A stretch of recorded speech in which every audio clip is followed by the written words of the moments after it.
करीम मुबारक वसल्लिम सलातन दाइमतन सरमदन अबदा।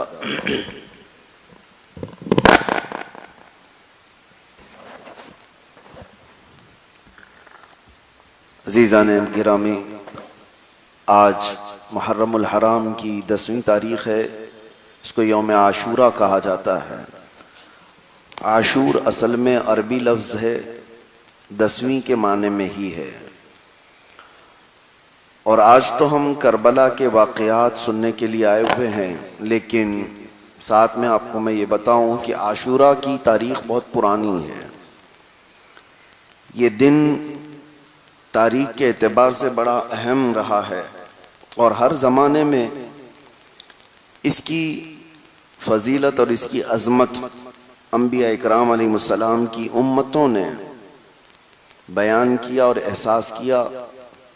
जैसे कि तारीख़ी रिवायात के एतबार से आशूरा के मुताल्लिक़ बड़ी यादगार चीज़ें बयान की गईं कि आज के दिन सैयदना आदम अलैहिस्सलाम की तौबा कबूल हुई, आज के दिन सैयदना नूह अलैहिस्सलाम की कश्ती किनारे लगी, आज के दिन सैयदना इदरीस अलैहिस्सलाम को आसमान पर उठाया गया, आज के दिन सैयदना मूसा अलैहिस्सलाम को फ़िरौन से नजात दी गई, फ़िरौन हिलाक हुआ। आज के दिन सैयदना यूनुस अलैहिस्सलाम को मछली के पेट से बाहर निकाला गया। ये सब चीज़ें आशूरा के दिन हुई हैं। तो ये तारीख़ी चीज़ें हैं और बाज़ रिवायात ये भी बताती हैं कि क़यामत कायम होगी तो ये 10 मुहर्रम और जुमा का दिन होगा। और बाज़ रिवायात रमज़ानुल मुबारका की 15वीं की भी आती हैं। लेकिन एक तारीख़ सिब्त रसूल, रेहानत रसूल, जिगर गोश बतूल इमाम अली मकाम सैयदुश्शुहदा इमाम हुसैन इब्न अली रदी अल्लाह तआला अन्हु की शहादत इस तारीख़ से जो मुंसलिक हो गई, तो सारी तारीख़ों में ये तारीख़ का रंग गालिब आ जाता है। वजह यह है कि रसूलुल्लाह सल्लल्लाहु अलैहि वसल्लम के घराने से इसका ताल्लुक़ है। और आज जुमा के दिन जिस तरह हम अपने घरों से दौड़े दौड़े निकल कर मस्जिदों की तरफ आते हैं, क्या वो ज़माने को हम तसव्वुर कर सकते हैं? मुझे बात याद आती है कि मेरे कैद की हालत में सबसे ज़्यादा गम अगर कभी होता तो जुमा के दिन होता था।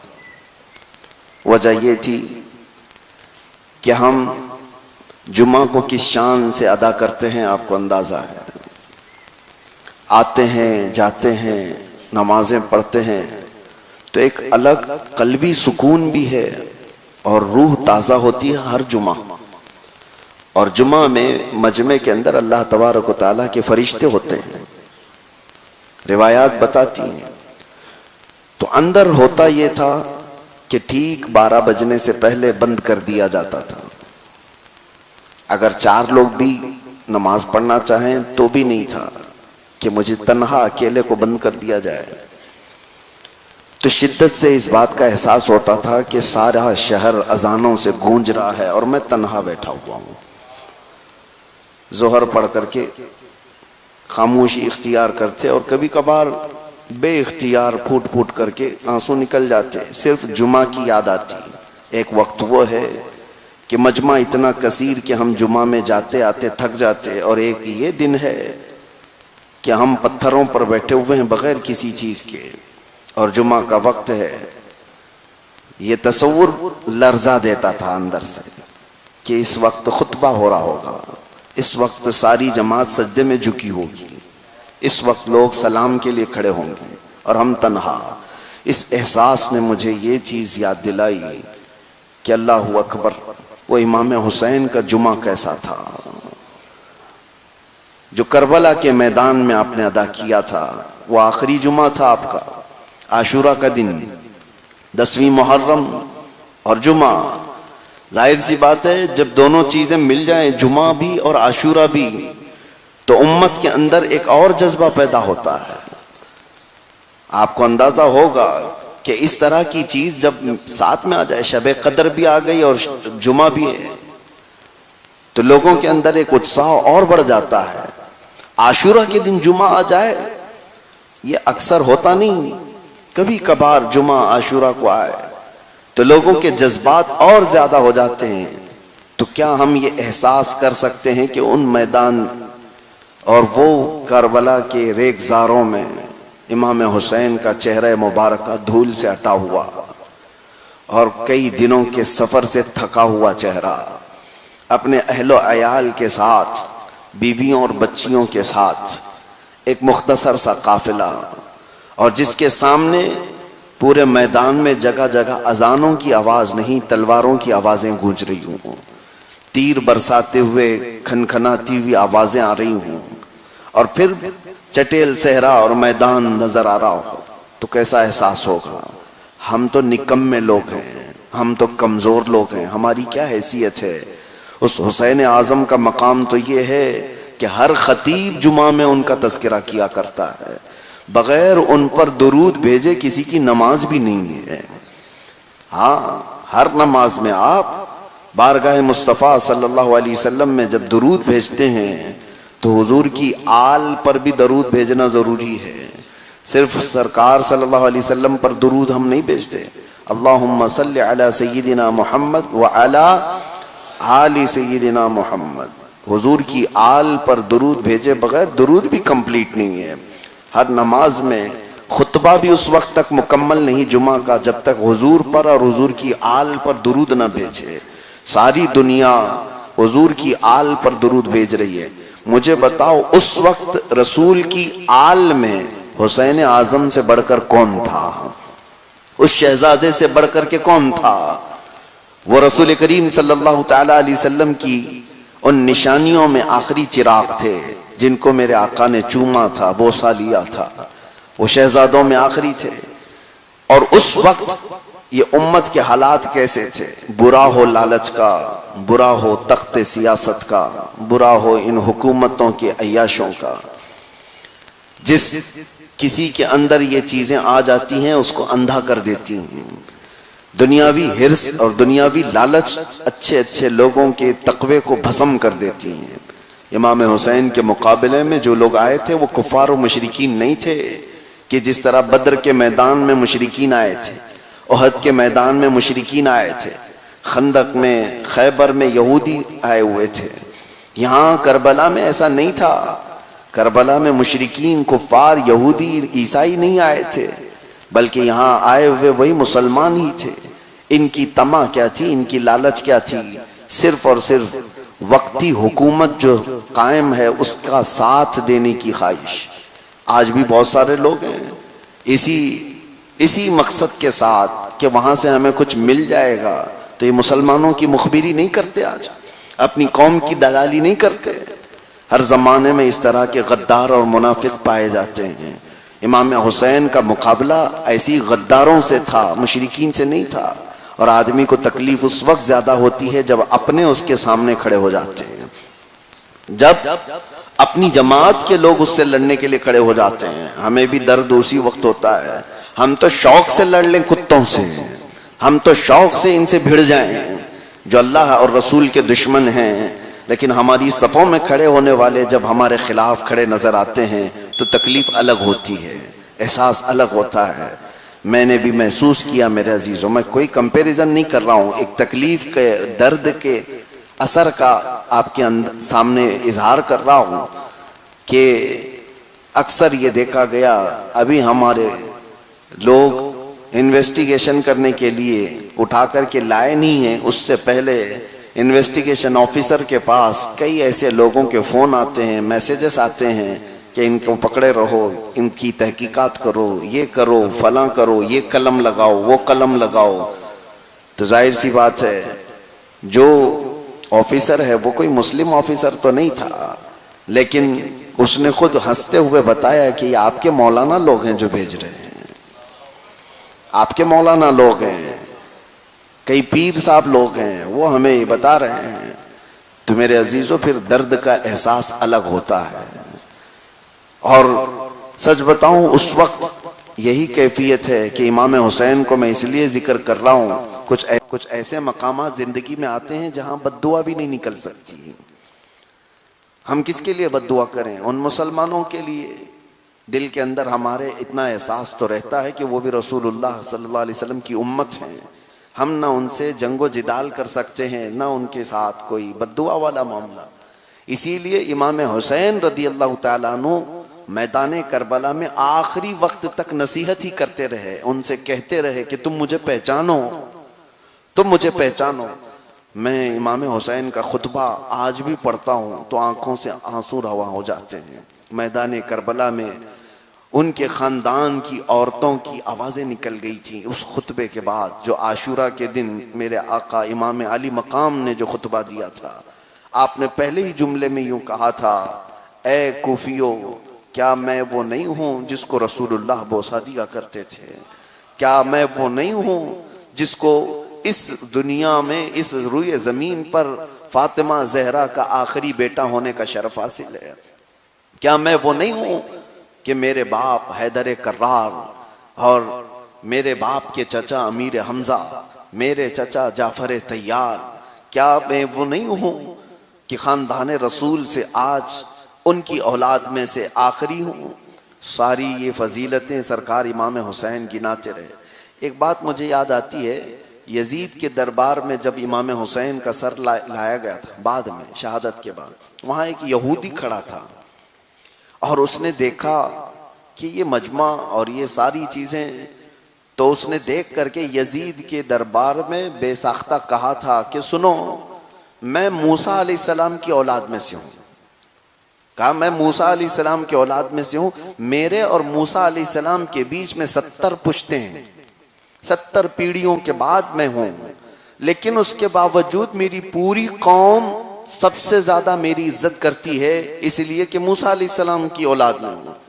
और ये तो अजीब बात है कि रसूलुल्लाह का डायरेक्ट नवासा तुम्हारे पास कत्ल करके लाया गया है। अजीब कौम है। कुल मिला करके मेरे अजीजों, इसका खुलासा ये निकलता है कि लालच, हिर्स और दुनियावी तमा एक ऐसी चीज है जो इंसान को अंधा कर देती है। वो क्या कर रहा है उसे उसको इसका कोई एहसास नहीं होता। दुनियावी एक हिर्स और इतनी खतरनाक चीज है। कल ही मैं जिक्र कर रहा था, हमारे अजीज हजरत मौलाना खालिद अय्यूब साहब, उन्होंने मुझे बयान किया कि यूपी में 2 भाइयों का झगड़ा था एक जमीन के लिए और सुलझ नहीं रहा था।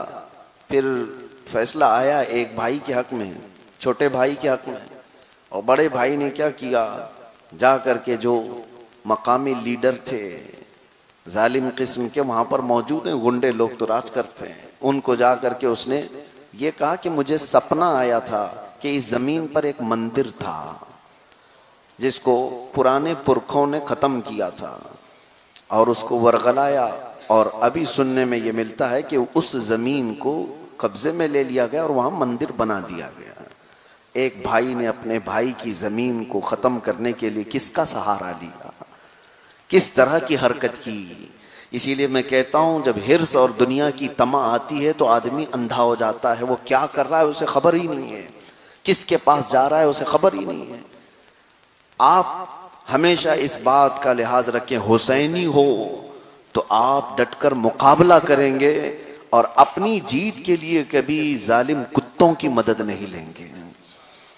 आप अगर जवां मर्द हैं तो मुकाबला करें, लेकिन ये सूरत कभी आने न दें कि जालिमों की मदद की तुम्हें जरूरत पेश आए।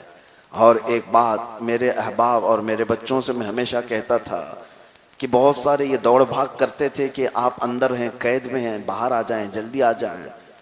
मेरे बिरादर गिरामी वो भी आए थे, तब मैंने कहा था एक दुआ हमेशा ये भी करता हूँ कि आप लोग कोशिश जो भी कर रहे हैं करते रहें, लेकिन मेरी इतनी तमन्ना है अल्लाह की बारगाह में कि मौला, मैं इस जुल्म से आजाद हो तो कभी किसी जालिम काफिर की मदद लेने की नौबत ना आए, ताकि हमारे सर पर जिंदगी भर का किसी ऐसे का एहसान ना हो और आपको ऐसों के सामने जाकर के झुकने की जरूरत ना हो।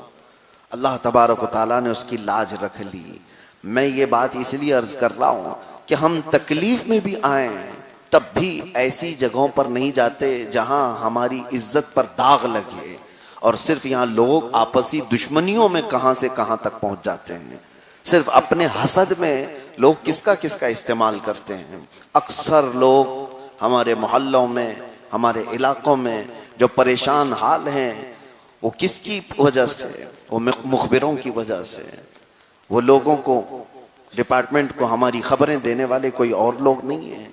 हर इलाके में आज टिप्पर लोग घूम रहे हैं, 500 रुपये के लिए अपना जमीर बेचते हैं, चंद टकों के लिए अपना ईमान बेचते हैं, और इनको ये लगता है कि मैं फला ऑफिसर से बहुत करीब हूं। कोई करीब नहीं, थोड़े दिन की बात हो कि तुम पर भी वो हाथ डालेंगे, तुम खुद भी जाओगे। बहरहाल इमाम हुसैन, इमाम आली मकाम के आखिरी उस सफर पाक के बारे में आज अर्ज करता हूं कि हुआ ये था कि मक्का मुकर्रमा में सरकार सैयदना इमाम आली मकाम जलवा फिगन थे, और हालात इस तरह के चल रहे थे कि जगह जगह यजीद अपने जोर और जबरदस्ती के साथ लोगों से बैत ले रहा था। हमारी हुकूमत को मानो नहीं तो मार दिए जाओ। हाँ, डेमोक्रेसी नहीं है। और ऐसे कि किसी को पैसे की लालच दे दें या तो फिर अंदर डालने की धमकी दे दें, जो आज तक चला आ रहा है। मानो हमें, नहीं तो फिर आपको अंदर कर दिया जाएगा। तो ये यजीदी दौर हर जमाने में दिखाता है, लेकिन वो ज्यादा चलता नहीं है। इंशाअल्लाह आज के यजीद भी बहुत जल्दी खत्म होंगे, इंशाअल्लाह बहुत जल्दी। वक्त आ चुका, जुल्म एक लिमिट तक पहुंचता है, उसके बाद नीचे आना ही है। बड़े बड़े फिरौन, कारून, शद्दाद, हामान सब गिरे औंधे मुंह, तो इनकी क्या औकात है। हाँ, बस ये है कि इन अय्याम में हमें एक बड़ी आजमाइश का शिकार होना पड़ता है, और ऐसे भी नहीं कि हम आजमाए जाते हैं और तन्हा छोड़ दिए जाते, नहीं, आजमाइश में मौला डालता भी है और मदद भी वो खुद ही करता है। वरना मेरे अजीजों, हम इस जमीन पर कदम रखकर खड़े होने के भी काबिल नहीं थे। आज हम जिस तरह सफों में बैठ कर के जुमा अदा कर रहे हैं, मौला की मदद ना होती तो हम ये सजदे भी नहीं अदा कर रहे होते। अल्लाह हम की मदद होती है, वो आजमाइश में डालता जरूर है, लेकिन बंदे को तन्हा नहीं छोड़ता। हाँ, बहरहाल सरकार इमाम हुसैन के खिलाफ जो बातें आई, उसकी वजह ये थी कि तकरीबन जमाना उसने कैप्चर कर लिया, हर इलाके को अपने मातहत कंट्रोल में ले लिया। लेकिन जाहिर सी बात है, हर इलाका कंट्रोल में तो नहीं आता, हर जगह पर लोग डर तो नहीं जाते। कहीं तो अल्लाह के शेर होते हैं, और वो सोए हों तो कुछ कुत्ते ये समझते हैं कि जमीन खाली है। ऐसा नहीं है, यजीद के साथ यही मामला हुआ। सारे लोगों को किसी न किसी तरह से अपने कंट्रोल में तो ले लिया, लेकिन चंद सहाबा में हजरत अब्दुल्ला बिन जुबैर, अब्दुल्ला बिन उमर और हजरत इमाम हुसैन, ये बड़े सहाबा उस वक्त मौजूद थे जिनके मातहत लोग जज्बाती तौर पर शामिल रहते थे। इन्होंने इनकार कर दिया था, और इनकार करने की वजह कोई जाती इनाद, कोई जाती हसद नहीं था। इमाम हुसैन रदी अल्लाह तआला अन्हु यजीद की बैत को कबूल करने से इनकार किस लिए कर रहे थे? क्या उनकी पुरानी कोई दुश्मनी की वजह? अगर वैसी दुश्मनी होती तो 20 साल तक अमीर मुआविया की खिलाफत को क्यों मान करके बैठे होते? अमीर मुआविया 20 साल तक खलीफा रहे, और उस वक्त हजरत इमाम हुसैन ने कोई जंग नहीं की उनके खिलाफ, ना ही अपने खानदान को लेकर के उनके खिलाफ खड़े हुए, ना ही कभी ऐलान किया। नहीं, हजरत अमीर मुआविया के इंतकाल के बाद जब यजीद खिलाफत का ऐलान किया तो इमाम हुसैन ने कहा कि अमीर मुआविया तक तो बात ठीक थी, सहाबी रसूल थे, जैसे भी मामलात रहे वो कातिब कुरान थे, उनके हालात देखे हुए थे, लेकिन यजीद उस तरह का नहीं था अपने बाप की तरह। यजीद की अय्याशियां मशहूर थी, यजीद का फासिक और फाजिर होना मालूम था लोगों को। क्या आप मुझे बताओ, आम लोगों की बात मैं पूछता हूं, कोई शराबी जुआरी अभी अगर मुसल्ले के पास आ जाए और कहे आज जुमा मैं पढ़ाऊंगा, कितने लोग पढ़ने को तैयार होंगे? कोई पढ़ने को तैयार होगा। और अगर आपको मालूम है कि ये जुआरी है बहुत बड़ा, ये शराब के नशे में रहता है, या ये जिनाकार है, इस तरह के सूदखोर है, आपको अगर मालूम हो तो क्या उसको मुसल्ला इमामत पर खड़े होने देंगे आप? खींच करके पीछे करेंगे। मैं आपसे पूछना चाहता हूं, ये तो 2 रकात की नमाज है, पढ़ाने क्यों नहीं देते उसको? वो ऐलान भी करे कि मैं मुसलमान हूं, फिर भी आप नहीं पढ़ाने देते। मियाँ शराब कबाब तो दूर की बात, दाढ़ी छोटी हो तो हम खड़े नहीं करते। होता है कि नहीं? ये सबका मिजाज है। अरे दाढ़ी तक नापते हैं इमाम की, उसकी नाड़ी तक देखते हैं, उसका पैजामा तक देखते हैं कहां तक पहना हुआ है। मैं आपसे ये पूछता हूं कि आप अपने इमाम को सबसे बेहतर देखना चाहते हैं, ये मिजाज दिया किसने? ये मिजाज दिया है इमाम हुसैन। अगर इमाम हुसैन उस वक्त यजीद को अमीरुल मोमिनीन मान लेते तो हमारे मुसल्लों की इसका कोई स्टेटस नहीं होता। कल को कोई शराबी यहाँ खड़ा होता, कबाबी खड़ा होता, अगर आप उसको पीछे खींचते कि तू इमाम बनने के काबिल नहीं, तो आपको जवाब देता रसूलुल्लाह के नवासे ने यजीद को इमाम माना था, तो मैं क्यों नहीं इमाम बन सकता? हाँ, मसला सिर्फ ये था कि कयामत तक के लिए दलील बनने वाली थी। लोगों को लगता है एक छोटा सा वाकया हो गया, करबला जो है वो आपस में लड़ाई हो गई, कत्ल गारत हो गया। नहीं, कयामत तक के लिए एक मिशाले राह बनने वाली चीज थी, और सबके लिए आइडियल इमाम हुसैन की जात थी। इमाम हुसैन का हल्का सा भी कदम इधर से उधर करना आने वाली नस्लों के लिए दलील बन जाता। इसीलिए सरकार सैयदना इमाम हुसैन, कभी कभार ठंडे दिल से सोचते हैं तो ऐसा लगता होगा आपको, एक छोटी सी बात थी, इतने खानदान को शहीद करने की क्या जरूरत थी? पूरे खानदान को करबला के मैदान में, वहां के रेगजारों में, तपते हुए सहराओं में ले जाने की क्या जरूरत थी? कंप्रोमाइज कर लेते तो घर बच जाता था, थोड़ी देर के लिए मान लेते तो खानदान फलता फूलता। ये तुम्हारी सोचें हैं, तुम्हारे साथ ऐसा हो तो कंप्रोमाइज कर लोगे कि खानदान बचा ले। इमाम हुसैन के हाँ ये फिक्र थी, थोड़ी देर के लिए खानदान तो बच जाएगा, रसूलुल्लाह का दीन लुट जाएगा। हाँ, इमाम हुसैन के सामने ये नजर थी कि फिर खानदान बचाएं कि दीन मुस्तफा बचाएं। उन्होंने इस बात को तरजीह दी, खानदान लुटता है तो लुट जाए, नबी का दीन लुटने ना पाए, मेरे आका के दीन पर कोई हमेशा के लिए एक धब्बा आने ना पाए। और उन्होंने वो अजीमत का रास्ता इख्तियार किया। सरकार इमाम आली मकाम को जब जोर जबरदस्ती किया गया कि आपको बैत कबूल करना ही होगा वरना जीने नहीं दिया जाएगा, तो इस वजह से आप मदीना छोड़कर मक्का चले आए अपने खानदान को लेकर। मक्का मुकर्रमा जब वहां आए, रमजान का महीना पूरा आपने गुजारा, शव्वाल गुजारी, जिलकादा गुजारा, 3 महीने तक आप वहीं रहे। हालात नॉर्मल थे, अच्छे थे, मक्का में जंग नहीं हो सकती थी। लेकिन बुरा हो इन कूफियों का, इमाम आली मकाम को बैठे बिठाए अपनी तरफ बुलाने पर जिद किया, इसरार किया, हजारों खत लिखे और आने पर मजबूर किया। इमाम आली मकाम निकलने के लिए तैयार हुए, लेकिन उससे पहले अपने मोहतमद इमाम मुस्लिम बिन अकील को कूफा के हालात देखने के लिए भेजा भी था। इमाम मुस्लिम बिन अकील आए, शुरू में लोगों ने उनके हाथ पर बैत किया। रिवायात ये बताती हैं 40,000 तक लोग उनके साथ शामिल हुए थे। 40,000 का मजमा किसी के साथ आ जाए तो फिर जाहिर सी बात है एक विजन बन जाता है कि सारा इलाका हमारा है, सारे लोग चाहने वाले। आपने खत भी लिख दिया इमाम हुसैन को कि हालात सब अच्छे हैं, आप तशरीफ लाएं, सबों ने मेरे हाथ में आपके नाम पर बैत की है, आप तशरीफ लाएं। इमाम हुसैन की बारगाह में खत तो पहुंचा, लेकिन अचानक कूफा के हालात बदले। उबैदुल्लाह बिन जियाद नाम के सख्त जालिम किस्म के गवर्नर को यजीद ने कूफा का गवर्नर बनाकर भेजा। वो पहले बसरा का गवर्नर था, वहां से उसको यहाँ की हुकूमत दी गई। जैसे होता है अपना आदमी बिठाना है ताकि सबके ऊपर दबाव बनाए।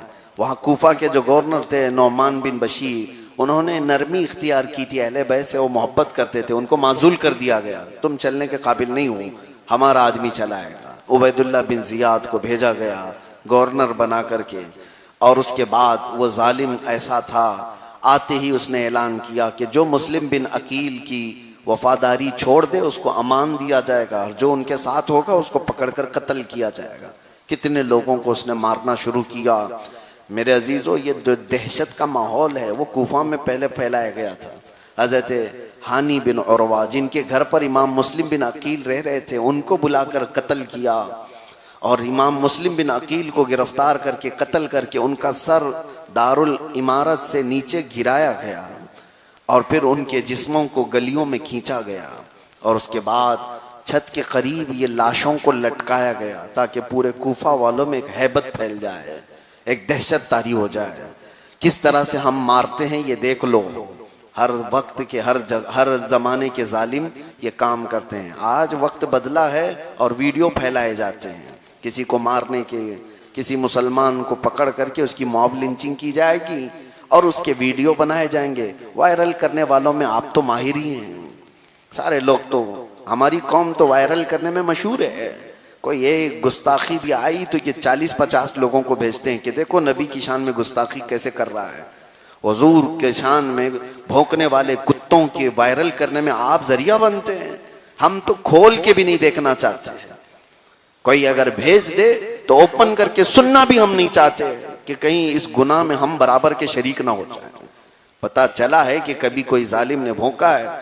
आप मुझे ये बताओ कि कोई अगर तुम्हारे मोबाइल में वायरस भेज दे और तुमको बता दे कि एक वायरस नया आया है, मोबाइल पूरा हैक कर देगा, मोबाइल पूरा तुम्हारा हैंग कर देगा और फैला हुआ है, लिंक भेजी जा रही है, सबको पता हो, मुझे बताओ क्या उस लिंक पे क्लिक करोगे?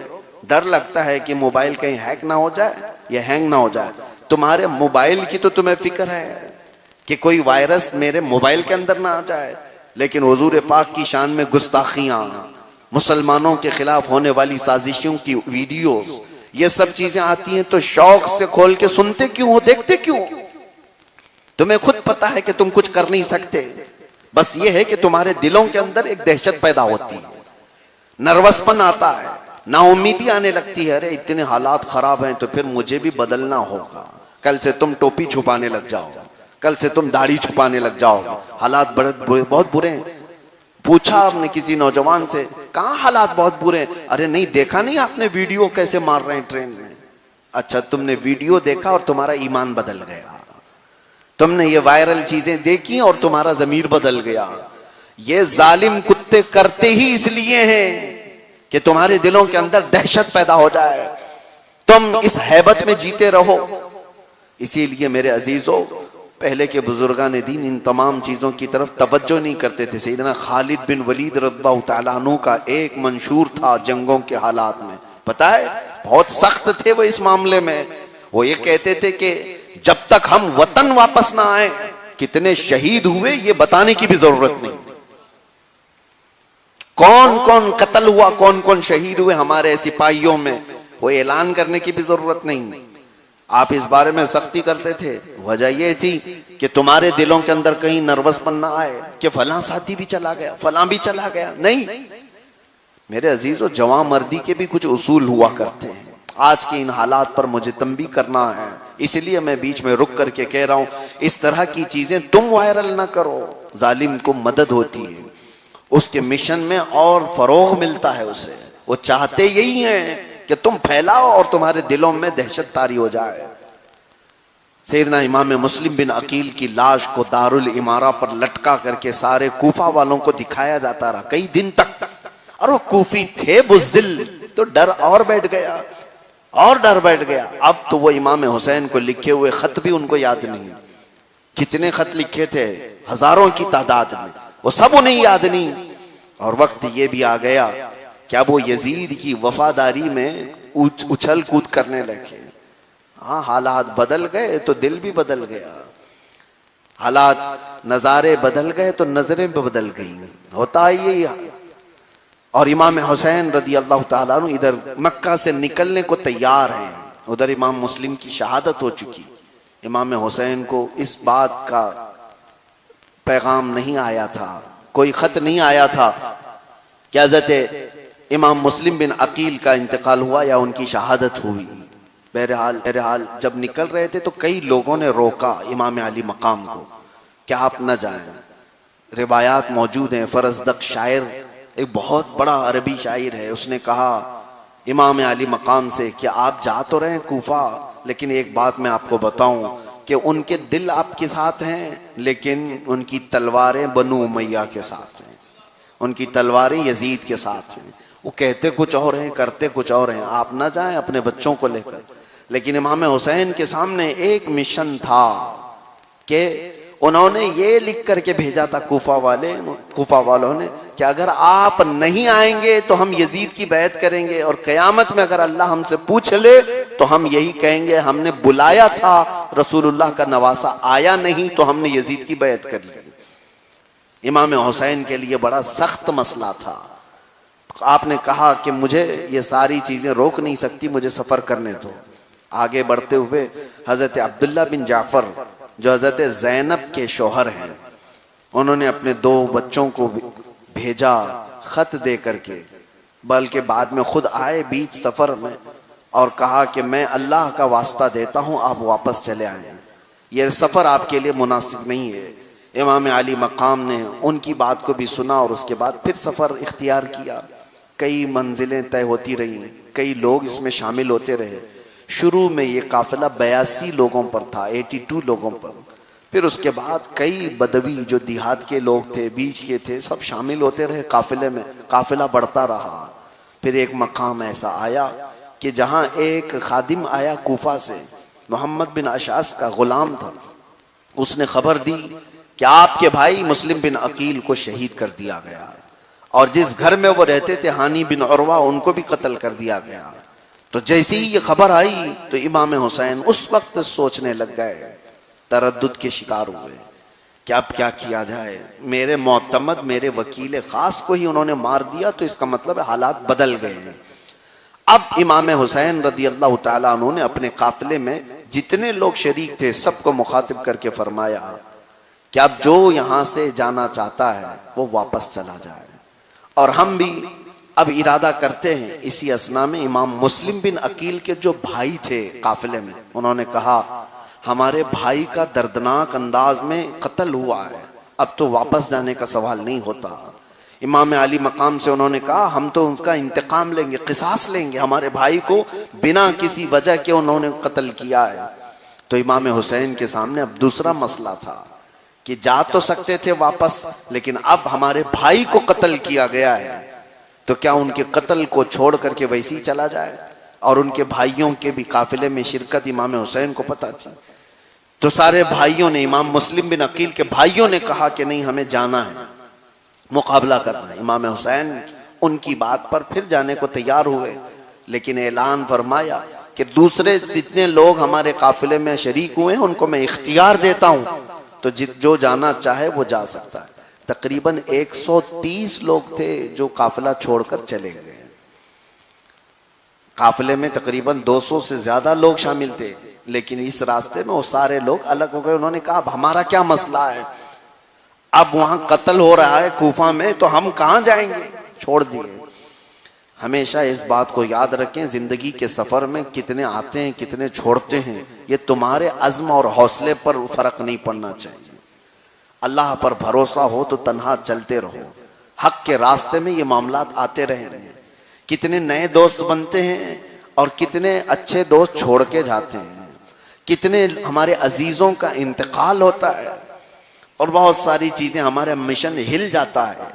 लेकिन ये तमाम चीजें तुम्हारे अजीमत और तुम्हारे अज़्म को जलजला नहीं देना चाहिए। इमाम अली मकाम ने देखा कि तकरीबन 130 लोग चले गए वापस, और रिवायात में है कि सिर्फ 72 लोग बचे रहे, और बाज रिवायात में है सिर्फ 82 लोग बचे रहे, जिसमें 22 लोग सिर्फ आपके खानदान के थे। इमाम हुसैन रदी अल्लाह ताला अन्हु के भाई, इमाम हसन के बच्चे और हजरत अकील के बेटे, हजरत अली करमल्लाहु वजहुल करीम के और दूसरे बेटे, इमाम हुसैन के भाई भी थे, बेटे भी थे, भांजे भी थे, भतीजे भी थे। यही 22 लोग खानदान अहले बैत से थे। सफर चला, अब कूफा की तरफ जा रहे थे। बीच रास्ते में एक लश्कर करीब आता हुआ नजर आया। ये पहला लश्कर था वो हुर बिन यजीद तमीमी का। हुर बिन यजीद एक सिपह सालार, कूफा से वो 1000 का लश्कर लेकर के बीच रास्ते में आया और इमाम हुसैन रदी अल्लाह ताला अन्हु को सलाम किया और कहा कि आप किस तरफ का इरादा किए हुए हैं।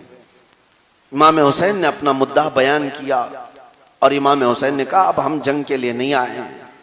इमाम हुसैन की इस बात को सुनकर हुर बिन यजीद ने कहा हमको तो भेजा गया आपको गिरफ्तार करके कूफा लाने के लिए, हमारे गवर्नर उबैदुल्लाह बिन जियाद का हुक्म है कि आपको कूफा की तरफ ही लेकर के चलूं और आपको किसी न किसी तरह से गिरफ्तार करके कूफा लाया जाए, लेकिन मैं गिरफ्तार तो नहीं करूंगा, लेकिन आपको उसी रास्ते पर चलना पड़ेगा। तो जब इमाम हुसैन दूसरा रास्ता इख्तियार करते तो वो रोक देता, कहा नहीं इसी रास्ते पर आपको चलना होगा, मैं बेड़ियां पहना कर गिरफ्तार करके नहीं ले जाऊंगा, लेकिन आपका काफिला तो कूफा की तरफ ही चलेगा। वो जोर जबरदस्ती ये 82 लोगों को 1000 का लश्कर घेर करके एक ही तरफ चलाता था और ये सफर थोड़ा थोड़ा चलता रहा 3 दिन तक। उसके बाद एक जगह पड़ाव कर लिया इमाम अली मकाम ने और ऐसी जगह पड़ाव किया जहां दरियाए फुरात करीब था, लेकिन हुर बिन यजीद को हुक्म था कि हुसैन जहां रुके इस बात का हमेशा ख्याल रखना कि खाने पीने की कोई जगह आसपास नहीं होनी चाहिए। तो हुर बिन यजीद ने इमाम अली मकाम को फुरात से दूर रखा और आसपास सब घेराबंदी की। इमाम अली मकाम वहां पर उतरे और जैसे ही उतरे तो आपने लोगों से पूछा इस जगह का नाम क्या है?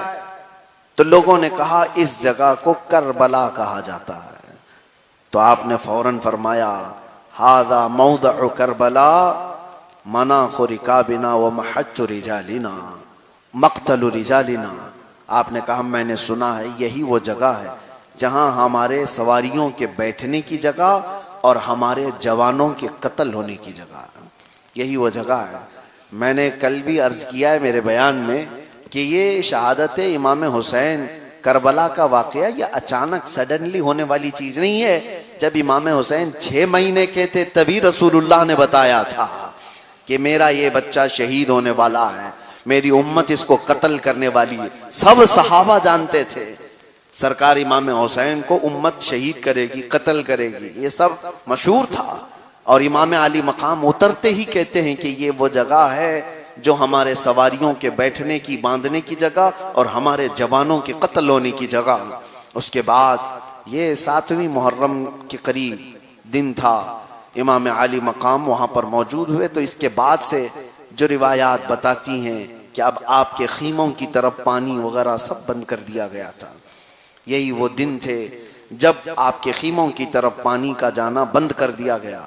और उसके बाद इमाम अली मकाम वहां पर ऐसा नहीं है कि खामोश जंगें चालू हैं। हुर बिन यजीद इतना तो था उसके दिल में कि जब इमाम हुसैन के यहाँ अजान होती, जमात होती तो उनके पीछे नमाज भी पढ़ी जाती थी।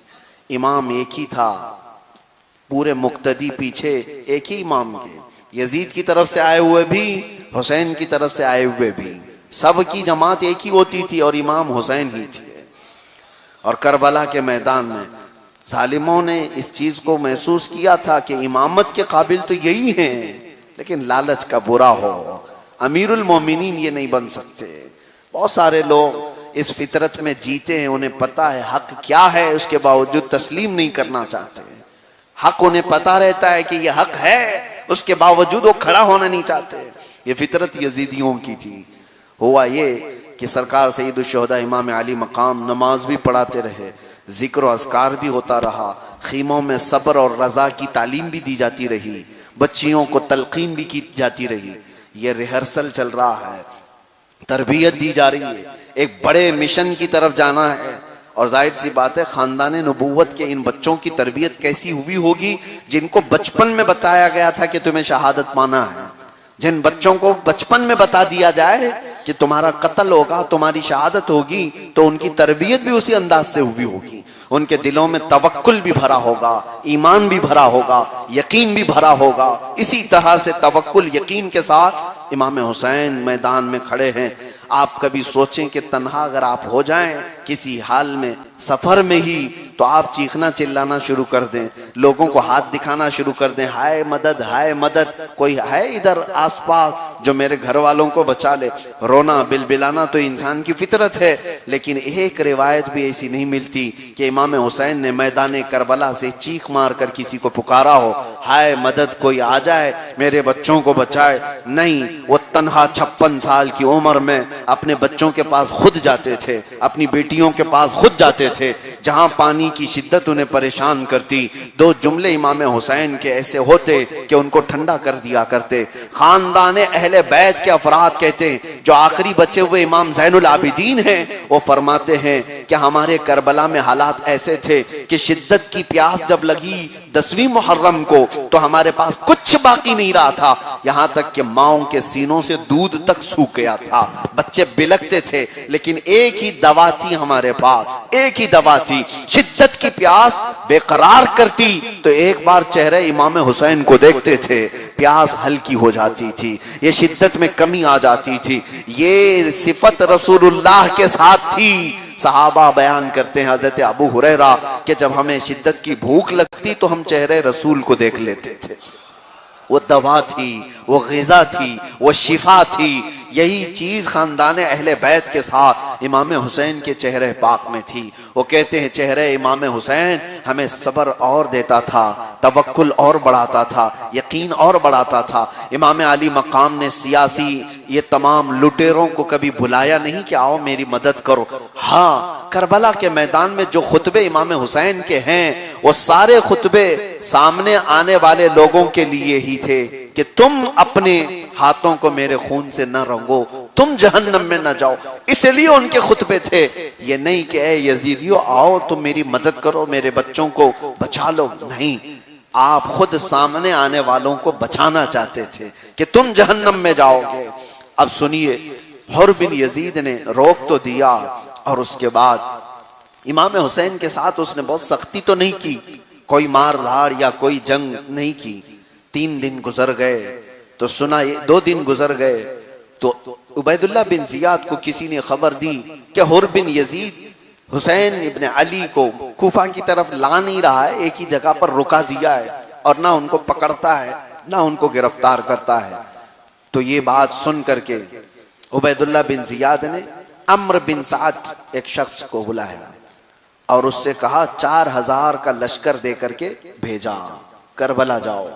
अम्र बिन साद कौन है जानते हो? ये करबला के मैदान में 4000 का लश्कर लेकर के आने वाला कौन है?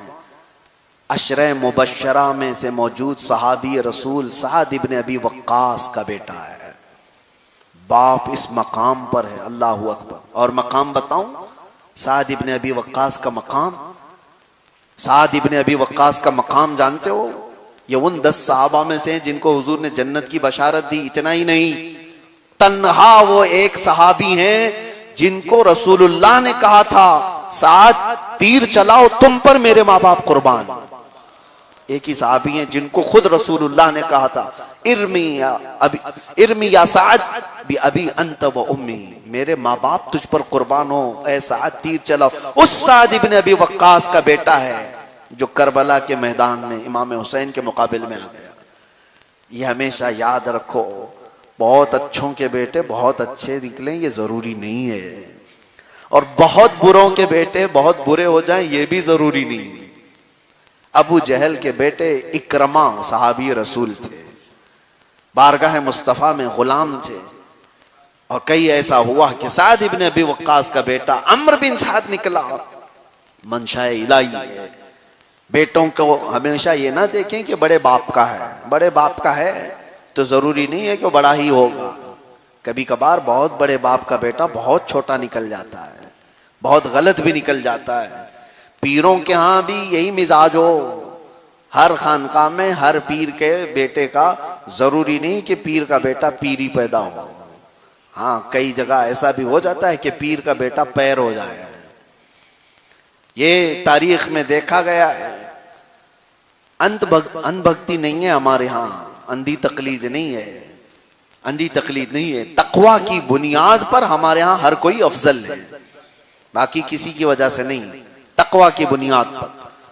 अम्र बिन साद 4000 का लश्कर लेकर के करबला के मैदान में आया और उसको एक लालच दी गई थी कि ईरान का एक शहर है रे, वहां की हुकूमत उसके हाथ में दी गई कि अगर तू जाएगा करबला फतह करके आएगा तो रे की हुकूमत तुझे दी जाएगी। वो सिर्फ एक जगह की हुकूमत उसकी नजर में समाई थी। हालांकि वो शख्स ऐसा है जो जानता था कि हुसैन का मकाम क्या है। वो अपने बाप साद इब्ने अबी वक्कास से भी सुना था अहले बैत क्या है। क्या इसको नहीं पता था कि रसूलुल्लाह अपने कंधों पर सवार करते थे, रसूलुल्लाह उनको सूंघा करते थे, रसूलुल्लाह ने फरमाया जन्नती जवानों के सरदार हैं, सब पता था। लेकिन मैं ये कह रहा हूं सारी फजीलतें आंखों पर पट्टी डाल देती हैं, कभी दुनिया ऐसी गालिब आ जाती है, दुनिया ऐसी गालिब आ जाती है। अम्र बिन साद जब आया तो करबला में अब 5000 लोग हो गए। कितनों के मुकाबले में? 82 लोगों के मुकाबले में 5000 लोग हो गए। उसके बाद ये काफिले और ये लश्करों के आने का सिलसिला खत्म नहीं हुआ। उबैदुल्लाह बिन जियाद वो इतना गुर्राया हुआ था कि इमाम हुसैन को किसी भी हालत में जीतने नहीं देना है, या उनकी फौज को बढ़ने नहीं देना है, और ना ही उनको गलबा हासिल करने देना है। तो बढ़ाते बढ़ाते बढ़ाते अपनी फौज को 22,000 तक ले जाए। ये कोई तस्वुर में भी ला सकता है? हाँ, लेकिन हमेशा हक और बातिल की लड़ाइयां ऐसी होती रही। आज मैं आपको बताना चाहता हूं, जालिम हमेशा अपनी तादाद पर गुरूर करता है, बातिल हमेशा अपनी फौज पर इतराता है। उसको ये पता है कि मेरे पास बहुत बड़ी तादाद है, बहुत बड़ी फौज है। और यही हुआ कि करबला के मैदान में सिर्फ 72 लोगों को या 82 लोगों को घेरने के लिए 1000 भेजे थे, वो भी बहुत थे, 4000 भेजे, वो भी बहुत थे। उसके बाद तकरीबन 15-16 हजार और भेजे। ये कितनी बड़ी तादाद हो गई। 10वीं मुहर्रम तक रिवायात बताती है 22,000 लोग वहां मैदान में जमा हो चुके थे। 22,000 लोग। हाँ, ये इंसानी फितरत है कि जब वो इंतकामी जज्बे पर आता है तो चाहता है बड़ी से बड़ी ताकत से मैं मुकाबला करूं। और हमेशा ये देखने को मिला है बातिल के अंदर एक खौफ अंदरूनी हमेशा रहता है, हक का खौफ हमेशा रहता है। उसे पता है कि हुसैन अकेले हैं, बगैर जामाने जंग के आए हैं, हथियार कम है इनके पास, खानदान छोटा है, बच्चे हैं, बीवियां हैं, औरतें हैं। जंग के लिए आने वाला छोटे बच्चों को, दूध पीते बच्चों को लेकर के तो नहीं आता। उनको पता है। उसके बावजूद एक अंदरूनी खौफ है कि अकेले को हम गिरफ्तार भी नहीं कर सकते। ये डर अल्लाह ताला ने हर जमाने में कायम रखा है, हर जमाने में कायम रखा है। हजरत किफायत अली काफी रहमतुल्लाह ताला अलैह, ये मुरादाबाद शहर के मशहूर आलिम दीन हैं, जिनको गिरफ्तार करके सूली पर चढ़ाया गया था, जिनकी मशहूर जमाना नात है, कोई गुल बाकी रहेगा न चमन रह जाएगा, पर रसूलुल्लाह का दीन हसन रह जाएगा। आज़ादी से पहले के वो आलिम दीन जिनको गिरफ्तार किया गया, मैं यहाँ बात बीच में क्यों कह रहा हूँ कि वो किफायत अली काफी की जुबान से परेशान थे लोग। ये अंग्रेजों का दौर था, उन्होंने एक आलिम को गिरफ्तार करने के लिए 3000 कुत्ते भेजे थे। 3000 फौजी आए थे एक आलिम दीन को गिरफ्तार करने के लिए। तो ये नई बात नहीं है। अरे मियाँ, एक का मुकाबला एक से नहीं होता, इतना तो आप तस्लीम कर लो कि हमेशा से तादाद, कभी भी देखोगे कि हम थोड़ी सी तादाद में रहे और कुत्ते बहुत बड़ी तादाद में रहे। आप डरो मत, मैं बार बार कुत्ता कह रहा हूं, आपको कुछ नहीं होगा, जो होना है वो होकर रहेगा इंशाअल्लाह। इसलिए कि इमाम आली मकाम ने मैदान करबला में एक जुमला कहा था, मैं वो बाद में दोहराऊंगा, हम इसे ही नहीं कहते। हजरत उमर ने भी ये जुमला कहा था और हम ऐसे ही नहीं कहते। हजरत इमाम आली मकाम ने ये जुमला कहा था। इंशाअल्लाह अज़ीज़ मैं आखिरी वक्त में वो सुनाता हूं। तो जब वहां पहुंचे तो 22,000 का लश्कर ये बता रहा था कि तुम्हारे अंदर डर कितना है, बता रहा था कि तुम्हारे अंदर बुज़दिली कितनी है, कि एक शेर हैदर को तुम मुकाबले के लिए 2-4 लोग भी काफी हो सकते थे, लेकिन तुम्हारा दिल ये बताता है कि हैदर कर्रार का शेर 2-4 के लिए नहीं है। और ये मिजाज दिया गया है उम्मत को। देखें, अल्लाह तबारक व तआला ने करबला के मैदान में क्या इमाम हुसैन की मदद नहीं की? मदद है।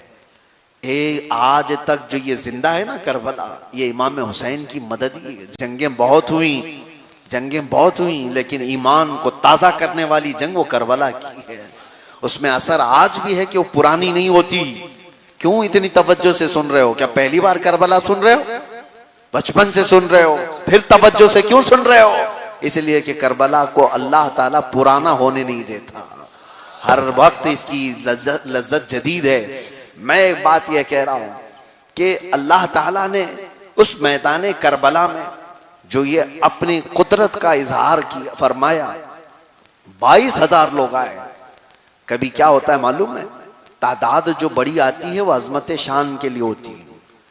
रसूल करीम सल्लल्लाहु ताला अलैहि वसल्लम मैदान बद्र में थे, 313 थे, 1000 लोग सामने थे। अल्लाह मदद फरमा रहा है। किस तरह से मदद फरमाया बद्र में पता है आपको? फरिश्तों को आसमान से उतारा गया। कितने फरिश्ते? 5000 फरिश्ते। कुरान में इसका जिक्र है। कितने फरिश्ते उतारे? 5000 फरिश्ते बद्र के मैदान में उतारे गए।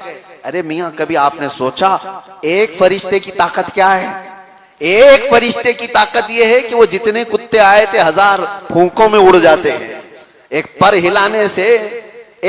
हिलाने से जिब्राइल के पूरी बस्ती भस्म हो गई थी। उनके एक आवाज से शुएब अलैहिस्सलाम की कौम हमेशा के लिए खत्म हो गई थी। एक फरिश्ता ही काफी है इनको ठिकाने लगाने के लिए। 5000 फरिश्ते आए थे बद्र के मैदान में। क्या वो इतने बड़े लोग थोड़ी ना थे? यहां पर 5000 फरिश्ते जो उतारे गए थे, मुफस्सिरीन फरमाते हैं वो हुजूर पाक सल्लल्लाहु ताला अलैहि वसल्लम की अज़मत शान बयान करने के लिए, अज़मत शान बयान करने के लिए एक फरिश्ता भी काफी था। लेकिन अल्लाह ताला अपने हबीब की शान बयान करने के लिए तादाद। और कभी कभार क्या होता है मेरे अजीजों, यही करबला के मैदान में हम देखते हैं, वो जालिम चाहते तो बराबर बराबर के मुकाबले में आते, लेकिन गैर इख्तियारी तौर पर वो 82 के मुकाबले में 200 नहीं आए, 82 के मुकाबले में 300 नहीं आए, 82 के मुकाबले में 400-500 या 1000 नहीं आए। सीधे उन्होंने तादाद 22,000 की बना दी। क्योंकि एक मिजाज दुनिया को ये देना था कि हुसैन वाले जब भी हो उनसे मुकाबला अकेले में नहीं होगा, 22,000 कुत्तों को लाना पड़ेगा, तब जाकर के शेर को घेरे में लिया जा सकता है। और लिया भी जाएगा। लेकिन एक जुमला याद रखें, हुसैन आजम के वफादारों को गिरा तो सकते हो, मिटा कभी नहीं सकते, मिटा कभी नहीं सकते। 22,000 क्या 22 लाख लेकर के आओ, गिरा तो सकते हो मैदान में, लेकिन मिटा नहीं सकते। और ये चीज असरात आज भी हम देख रहे हैं, आज भी हम देख रहे हैं। इसीलिए मरने का डर अपने दिल में समा कर मत बैठना। हाँ, कहीं फांसी पर चढ़ने का खौफ तुम्हें सताते हुए नींदें उजाड़ न थे। मेरे अजीजों, एक जुमला हमेशा याद रखें, हमें भी पता है हमारे साथ क्या होने वाला है। हमने ओखली में सर रख दिया है तो फिर मुसल से क्या डरना। हमें पता है इस दुनिया में मरने के लिए ही आए हैं, कोई भी करोड़ों साल जीने के लिए नहीं आया है। सबको पता है किसी हॉस्पिटल में मरेंगे क्या घर के बिस्तर पर पांव रगड़ कर मरेंगे। जब पता है ही दुनिया से जाना है तो अल्लाह के कलमे को बुलंद करके क्यों ना जाएं, अजमत मुस्तफा को बयान करके क्यों ना जाएं। क्योंकि जाने के वक्त ये शर्मिंदगी तो ना हो कि थोड़ा वक्त मिल गया होता, हुजूर की मोहब्बत सिखा करके गया होता। मरने के वक्त ये एहसास तो ना हो कि मैं कलमा भी बुलंद आवाज से पढ़ ना सका। मरने के वक्त ये एहसास भी ना हो किसी कुत्ते के मुकाबले में मैं खड़ा भी ना हो सका। इसलिए जब तक जुबान चल रही है, गंग होने से पहले, बीमारियां आने से पहले, हम तो ये चाहते हैं जो कह सके वो कह दें, मरने के वक्त शर्मिंदगी तो ना हो। इसलिए कि मरे यजीद भी हैं, मरे अबू जहल भी, मरा अबू जहल भी, अबू लहब भी, लेकिन शर्मिंदगी के साथ गए हैं, अपने आप को रुस्वा होते हुए देख करके गए हैं। लेकिन मौला हुसैन का एक भी शहजादा शर्मिंदगी से मौत नहीं मरा। कोई शहीद ऐसा नहीं हुआ कि सर झुका करके गया हो। बल्कि आपको करबला के मैदान में मैं अब सुनाता हूं 10वीं मुहर्रम को उन शहजादों ने किस तरह के जौहर पेश किए हैं। अल्लाह अल्लाह, उनकी तलवारों की झनक खनक को हजारों सलाम, उनके चेहरों की चमक को करोड़ों सलाम, उनके घोड़ों पर बैठने की अदाओं को हजारों सलाम, उनके लिबास को संभालने की अदाओं को सलाम, उनके गुर्राने की अदाओं को सलाम। करबला के मैदान में ऐसे नहीं कि सर झुकाए आते थे, डरे दुबके आते थे या भीख मांगते थे कि छोड़ दो, हमें जाने दो, रास्ता दे दो, हम इतना पैसा दे देंगे, उतना पैसा दे देंगे, कंप्रोमाइज कर लो। कंप्रोमाइज का लफ्ज तो वहां की डिक्शनरी में था ही नहीं। अगर होता तो इतने दिन तक भूखे और प्यासे नहीं रहते, पहले ही दिन कंप्रोमाइज करके मक्का से ही अमन के साथ रह जाते। मौला इमाम हुसैन ये 7, 8, 9 यहाँ करबला में गुजारते रहे। रोजे से होंगे आप लोग, आशूरा का दिन है और आपको पता है दोपहर होते ही हलक के अंदर किस तरह की सख्ती आ जाती है, कांटे चुभने लग जाते हैं, शाम तक की प्यास बर्दाश्त नहीं हो पाती। नाश्ता ना करे तो आदमी का जिस्म हल्का होने लगता है। उन शहजादों की कुव्वत हैदरी को देखो, जिनको पानी बंद कर दिया गया, खाने का कहां से। 3 जिलहिज्जा को ये मैदान, ये काफिला मक्का से निकला था 3 जिलहिज्जा को, और पहुंचा है मुहर्रम की 3 को। 1 महीने का सफर किया है, पैदल सफर किया हुआ काफिला है, पैदल सफर किया हुआ काफिला है। मेरे अजीजों, किस तरह से वहां पहुंचे थे। और उसके बाद पानी बंद और खाने की चीजें बंद। उस वक्त एक चीज ये भी मैं आपको बताऊं, आज आपको क्या ये सिमिलरिटी नहीं दिखती कि जब भी ये जालिम किसी से लड़ना चाहते हैं तो इकोनॉमिक पाबंदी पहले लगाते हैं, सैंक्शन पहले लगाते हैं। 10 साल पहले ही बैन करो, इराक को भी यही किया गया था, क्योंकि डायरेक्ट लड़ना नहीं है अमेरिका को, पहले सैंक्शंस लगाओ। इनके पास खाना पानी सब नहीं आएगा, सारी कंट्री तिजारत नहीं कर सकती, इनका तेल दूसरी जगह नहीं बेचा जाएगा, ये सारे सैंक्शन। यानी ये मिजाज यजीदियों का पहले से रहा है कि यानी हक जमात को डायरेक्ट नहीं मार सकते, भूखा रखो पहले, प्यासा रखो पहले, इनके बच्चों को तड़पाओ पहले, बाद में। अरे जवां मर्दी होती, जवां मर्दी तुम्हारे पास होती तो इन शेरों का शिकम सहरी में मुकाबला तो करके देखते। जब ये पेट भरे हो उस वक्त तुम मुकाबला तो करके देखते। आज भी दुनिया जो लड़ती है निहत्ता करके लड़ती है, उसको सब चीजों से बिल्कुल आरी करके लड़ती है। ये मिजाज यजीदियों का पहले से। इमाम हुसैन पर पाबंदी लगाई गई, खाने पीने की चीजें, जिस्म तो निढाल हो सकते हैं। 10वीं मुहर्रम का दिन आया, आशूरा का दिन था। उस वक्त मेरे अजीजों हालात ये बने कि 22,000 का लश्कर खड़ा है।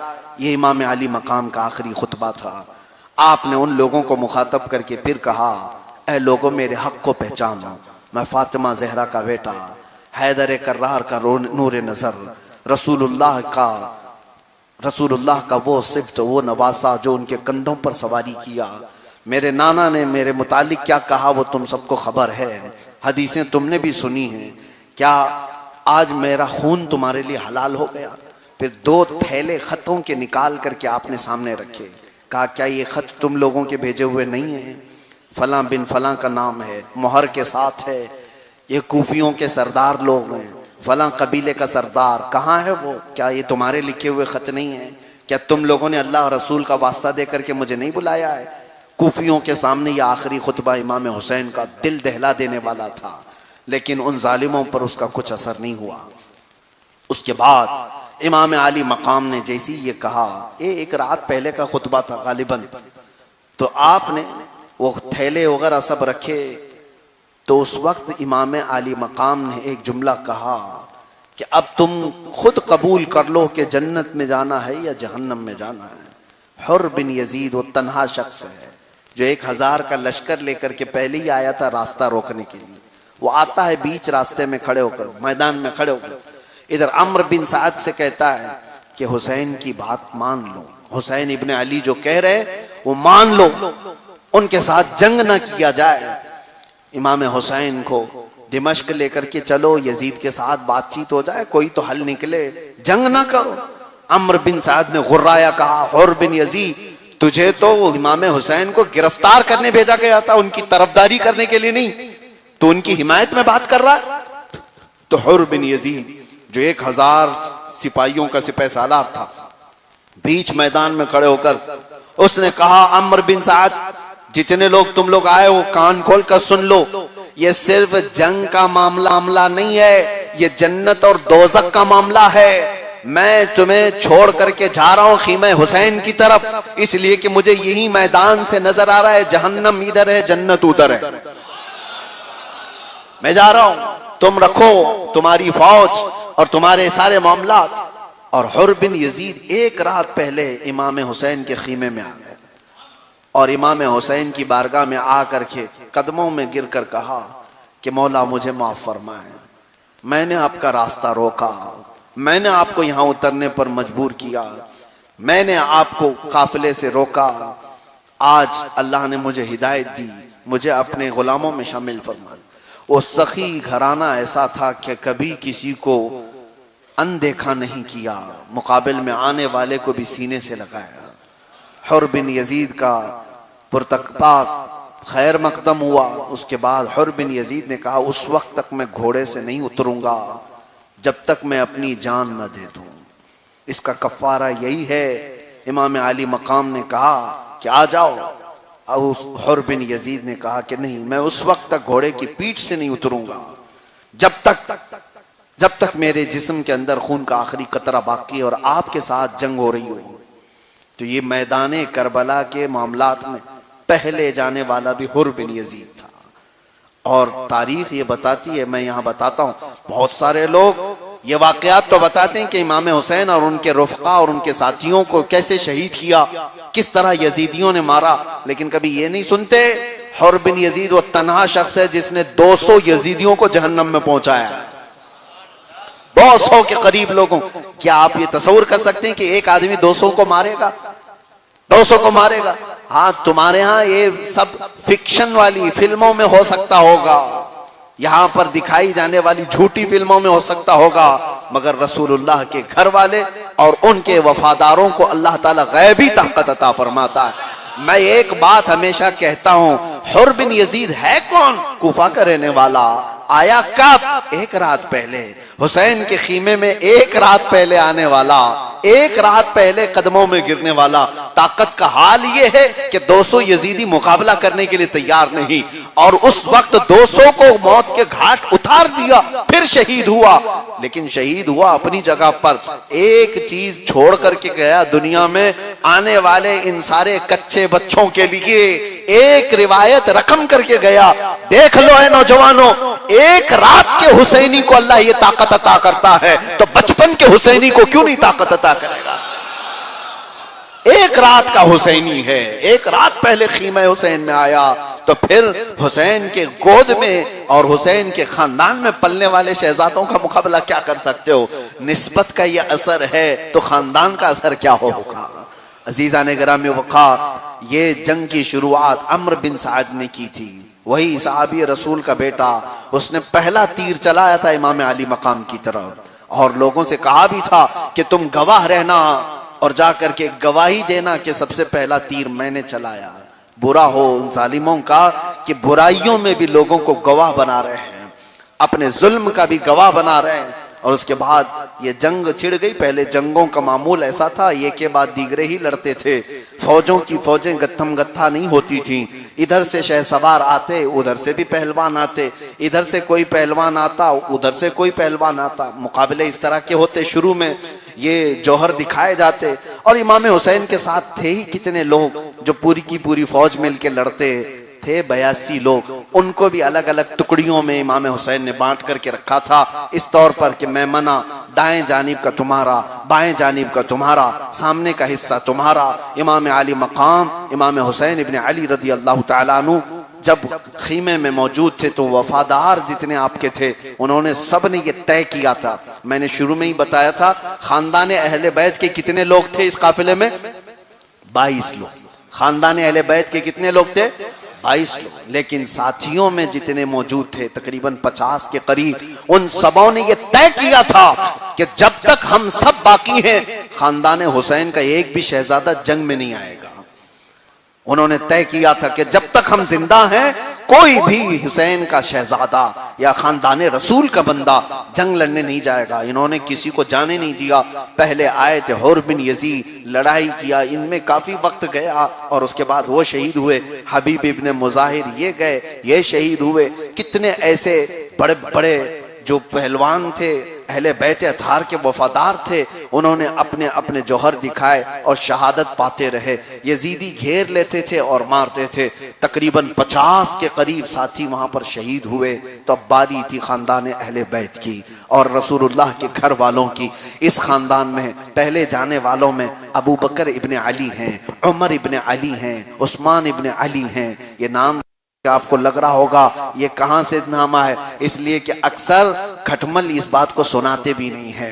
जिनके दिलों में कोड़ है वो सुनाते भी नहीं है कि करबला के मैदान में अबू बकर भी हैं, उमर भी हैं, उस्मान भी हैं, और ये तीनों हजरत अली के बेटे हैं।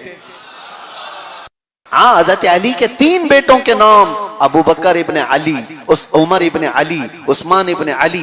लोगों को सिर्फ हुसैन इब्ने अली मालूम है, अब्बास इब्ने अली मालूम है। मेरे अजीजों, ये 3 नाम इसलिए नहीं बताए जाते कि कहीं उनको ये ना लगे कि हम तो अबू बकर से दुश्मनी करते हैं, उमर और उस्मान से दुश्मनी करते हैं, मौला अली ने बेटों के नाम कहां से रख दिए, इनसे सवाल होगा ना, इसलिए वो नाम भी छुपा दिए जाते हैं। नहीं, बल्कि करबला के मैदान में पहले शहीद होने वाले हजरत अली के ये शहजादे हैं। और सिर्फ इतना ही नहीं, इमाम हसन मुज्तबा के एक बेटे हैं, उनका नाम भी अबू बकर है।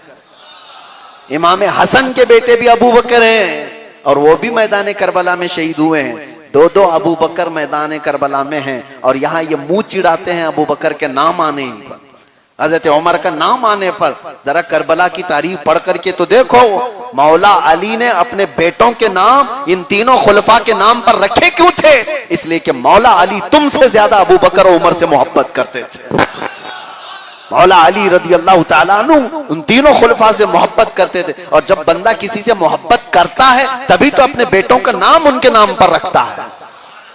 हाँ, जब मोहब्बत ही ना हो तो अपने बेटों का नाम क्यों रखेगा?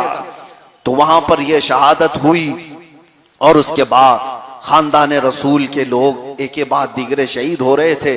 तो जो बड़ी शहादतें हैं जो तारीख का हिस्सा बनी, जिनको रिवायत किया गया, वह हजरत कासिम बिन हसन हैं। हजरत इमाम हसन के बड़े बेटे कासिम, अल्लाह अकबर। एक बात आपको साथ में ये भी मैं सुना दूं कि करबला के मैदान में जंग तो हुई शहसवारों की, बड़े बड़े पहलवानों की, लेकिन ये खीमा हुसैन से निकलने वाले शहजादों की उम्र, इमाम कासिम की उम्र 19 साल की थी। 19 साल में तो हमारा बच्चा यहाँ पबजी खेल रहा है। 19 साल का बच्चा तो ये इंटरनेट की वादियों में खोया हुआ है, इसे तो खबर ही नहीं है 19 साल का कैसे गुजराना है। और 19 साल की जवानी में हुसैन आजम के भतीजे तलवार लिए खड़े हैं। और उस वक्त जब मैदान में वो आए थे, तन्हा थे इमाम कासिम। 4 बार वो कत्ल कर करके खीमे हुसैन की तरफ आते थे, बार बार यजीदियों के नरगे को चीर देते थे। और यजीदियों ने जो देखा, अल्लाह अकबर, वो कहते हैं इमाम कासिम जब घोड़े पर सवार होकर के मैदान में आते थे तो उनकी पेशानी से बिजली की तरह रोशनी निकलती थी, बिजली की तरह रोशनी निकलती थी, जिसको देख करके आंखें चंदिया जाएं। कितने तो इसी तरह आंखें मौन लेते। और इमाम कासिम बड़े बड़े पहलवानों को, एक पहलवान ऐसा है जिसके 4 बेटों को उसने उतारा था सिर्फ इमाम कासिम के मुकाबले में, और 4 बेटों को इन्होंने गाजर मूली की तरह काट के रखा था। 19 साल के जवान थे, 19 साल के जवान। और वो आम आदमी नहीं था, पहलवान, जो कूफा का सबसे बड़ा पहलवान, उसके 4 बेटों को एक साथ इन्होंने एक के बाद दीगरे मुकाबला करके मौत के घाट उतारा था।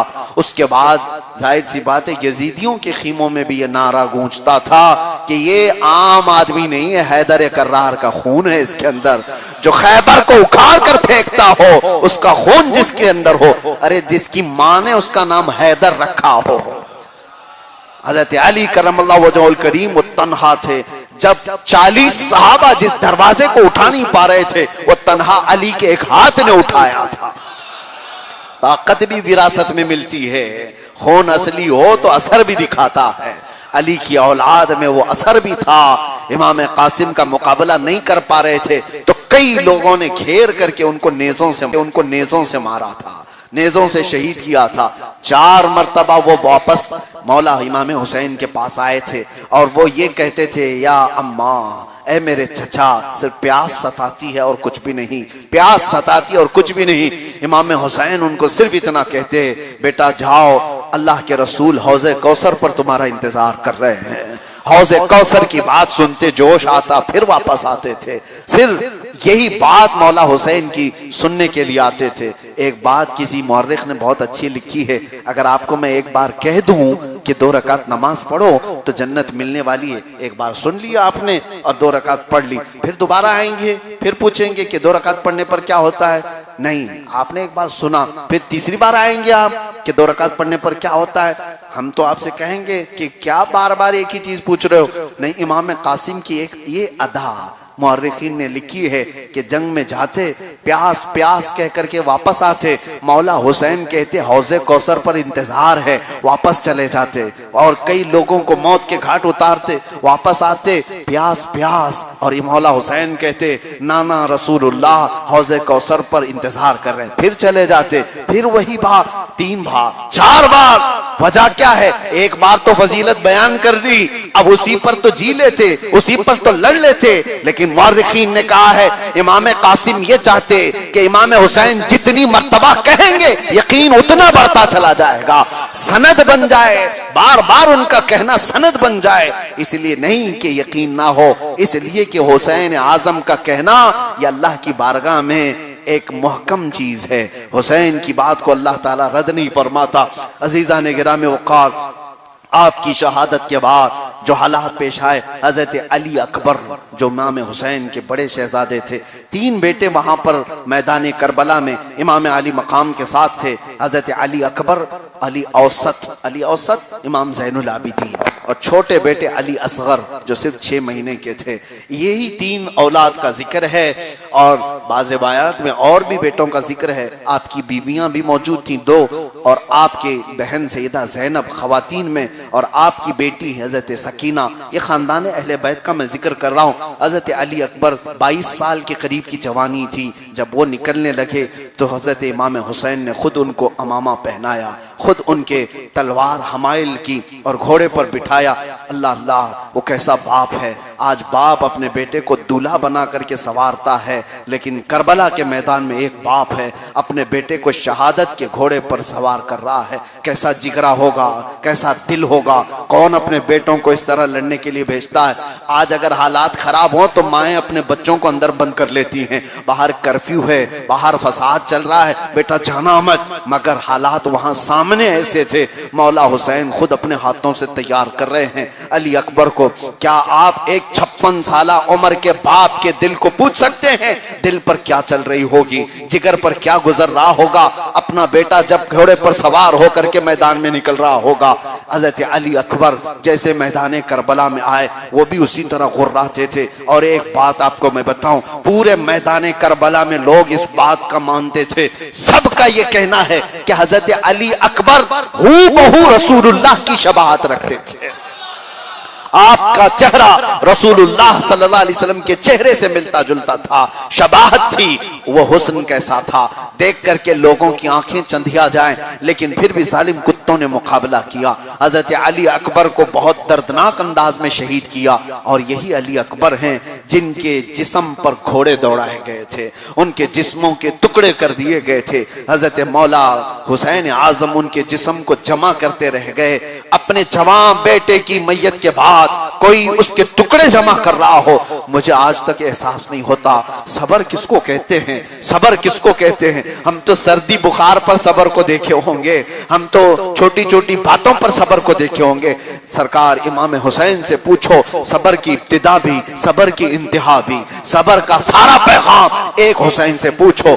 और यही तो जवान बेटे की रूह फरसा खबर है। और उसके बाद जो हालात हुए, एक गम हो तो मैं बताऊं, रोए तो एक मैयत पर, किस किस पर रोए? कासिम पर रोए, अली अकबर पर रोए। 6 माह के अली असगर को भी जालिमों ने किस तरह से मारा था। पानी के लिए इमाम हुसैन उनके सामने लेकर के गए थे, सिर्फ इसलिए कि अपनी बीवी ने कहा था कि बच्चे को तो वो नहीं मारेंगे, बच्चे से उनकी क्या जंग है, बच्चा तो उनके मुकाबले के लिए नहीं आया, इसको तो पानी तो दे ही देंगे, मेरा दूध सूख गया, इसका हलक तर। इमाम अली मकाम ने यही कहा था, इस बच्चे से तुम्हारी जंग नहीं है, दरियाए फुरात का पानी जानवर भी पी रहे हैं, सब पी रहे हैं, क्या रसूलुल्लाह के घर वालों को इतना हक नहीं है? हौज़े कौसर के मालिक रसूलुल्लाह के शहजादों को इतना हक नहीं कि वो दुनिया का पानी पी लें? अपने बच्चों को पानी पिलाओ। जालिम कुत्तों ने तीर चलाया और सीधे हजरत अली असगर की गर्दन पर तीर लगा था, हलक पर तीर लगा था। खून का फव्वारा उछल कर मौला हुसैन के चेहरे पर आया। उस वक्त वक्त भी गम की कोई चीख नहीं थी, कोई आह, कोई वाह, इस तरह की बातें नहीं थी। जख्मों से चूर अपने बच्चे को सीने से लगाकर अपनी बीवी के खीमे में ला करके दे दिया और ये कहा था सिर्फ जुमला, मेरी शरीके हयात, अब तुम्हारा बच्चा कभी पानी नहीं पूछेगा, इसके बाद अब कभी नहीं रोएगा, कभी तुमसे पानी की शिकायत नहीं करेगा। वो कैसा सब्र था इस बच्चे की बात पर। मुझे बात याद आती है, मेरा 1 साल का बच्चा था, 1 साल का बेटा, उंगली उसकी दरवाजे में फंस गई थी, आधी उंगली कट गई थी और रात को लेकर मैं दवाखाने के लिए दौड़ रहा था।